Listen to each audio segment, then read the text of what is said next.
Straight ahead on News 20 at 5, protesters for same-sex marriage gathered at the Capitol today with their signs handy, and you won't believe the lengths imitation DMV websites go just to steal your money. In sports, the Seminole baseball team found itself trying to overcome a major pickle this past weekend. Also, area skies are looking beautiful, a drastic change compared to this past weekend. We'll tell you what's going on tap for the weather. Your News 20 at 5 starts right now.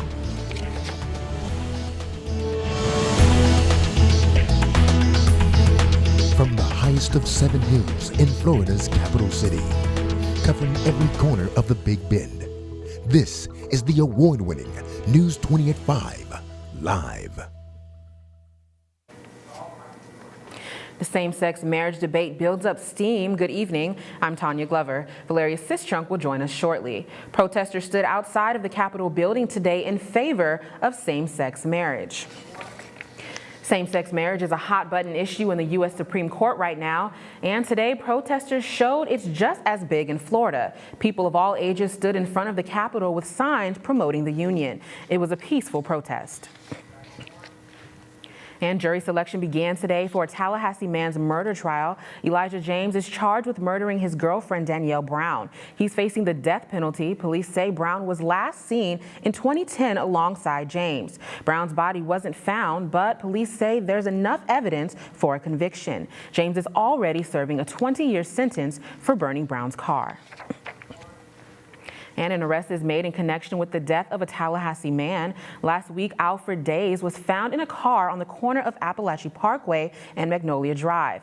Tallahassee police arrested 29-year-old Quantarius Dennis. He's charged with homicide and possession of a firearm. And the Florida Department of Highway Safety and Motor Vehicle is warning the public about deceptive websites. News 20 at 5 reporter Valeria Sistrunk joins us live with the very latest. Valeria, can you tell us what these websites do exactly? Well, Tanya, these deceptive or fake websites are pretending to be the official DHSMV website, all to scam customers. Take a look. Looking for the official Florida Department of Highway Safety and Motor Vehicles? Well, you might want to take a second look. Today, there are plenty of fake websites that pretend to be the official DHSMV page to lure people into paying unnecessary fees. The consumers have to be careful, beware, check it out, make sure that it's actually our website and not some imitator. Some official-looking websites require users to pay a fee for their assistance and provide outdated or inaccurate information. Websites like FloridaDriversLicense.org and DMUFlorida.org lure people into paying for services that are usually free on the official site. Many imitation sites place small disclaimers at the bottom of the page warning visitors that it's not an official site. But in most cases, the small print goes unnoticed. I was not aware that there were fake websites charging people money, no. This woman, Lisa DiGiorgio, says now that she knows about the fake pages, she'll be more careful. If there was anything that sort of asked for information or that there was a charge for it, I think I might just pick up the phone and maybe try calling to get some additional information just to make sure now that I know that that's happening. Now, DHSMV officials say to look for the words official website of the Florida Department of Highway Safety and Motor Vehicles at the top of their home page. Live in the studio, I'm Valeria Sistrunk for News 20 at 5. Thanks, Valeria. Florida health officials say about 60,000 Medicaid members will be transferred to new plans. That's because sister universal health companies will be liquidated. A Leon County judge says the liquidation will happen next month. Officials say members shouldn't have to change primary doctors. And how young is too young to start introducing babies to solid foods? Well, if you're a new parent, you might want to listen up. Jeremiah began to eat solid foods when he was 8 months old, but his grandmother was trying to make that happen months before. Certain things I wouldn't let her give it to him or too much of it. Like she would always try to give him rice and beans. I'm like, rice makes you gain weight, so I didn't want to give him too much of that. A new study was released in the April issue of Pediatrics that states 40% of mothers start feeding their babies solid food before the recommended minimum age of 4 months old. 8% said they introduce solid foods as early as 1 month or younger. Yeah, that's a little bit ridiculous. I think that's how many babies get fat, like obese maybe. Yeah, it's too early, way too early. The American Academy of Pediatrics recommends breastfeeding for the first 6 months because of numerous health benefits for infants. Those benefits include reduced risk of respiratory and ear infections, diarrhea, diabetes, obesity, and sudden infant death syndrome. The study shows that moms who use formula are twice as likely as those who exclusively breastfeed to start solid foods too early.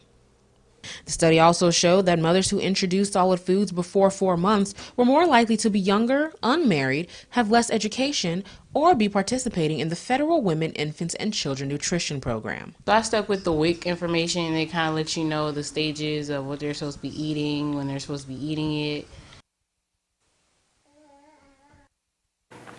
Talquin electric officials say about 100,000 local residents were without power due to recent storms. They say crews are trying to restore power in parts of Leon and Gadsden counties. The outages were due to fallen trees. To report an outage, officials say residents should sign up at outageentry.com. And prescription drug-related deaths have been a problem in Florida for quite some time, but as a new report shows, that's becoming less of an issue.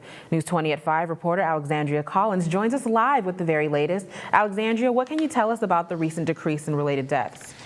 Well, prescription drug-related deaths have declined noticeably in Florida, specifically as it relates to oxycodone.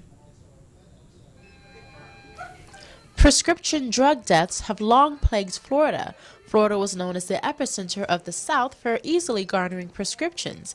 Oxycodone was the focus for many. But things are changing in Florida. Oxycodone deaths have gone down 29.1%, according to the Florida Department of Law Enforcement, and they're cracking down more. Just last year, Florida was called the Oxy Express for having so many pharmacists prescribe oxycodone in the state. 90% of the oxycodone prescribers were in Florida, but now that has changed. Although the numbers have dropped in Florida, they're now starting to rise in Georgia. A Tucker, Georgia clinic was raided recently, and a doctor was charged with conspiracy to distribute oxycodone during the raid. But laws are being put in place in both Florida and Georgia to further regulate the prescription drug market. Vianney Brown is happy about that. I think that's great. I think that means that whatever they're doing to stop people from getting them, that is working. Senate Bill 1448, sponsored by Senator Christopher Smith, is just one of the bills aiming to regulate prescription drugs and controlled substances in Florida. Has decreased by more than 100 cases in Florida. Live in the Multimedia Newsroom, I'm Alexandria Collins for News 20 at 5.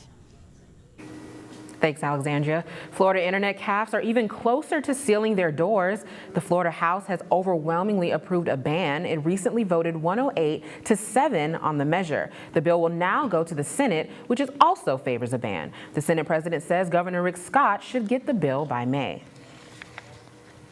And Tallahassee Commissioner will hear a reimbursement proposal involving Mayor John Marks Wednesday. Marks wants his $86,000 legal bill paid. It stems from an ethics violation case that he won. Policy says a case dismissal means reimbursement, but an attorney says Marks should only get $55,000.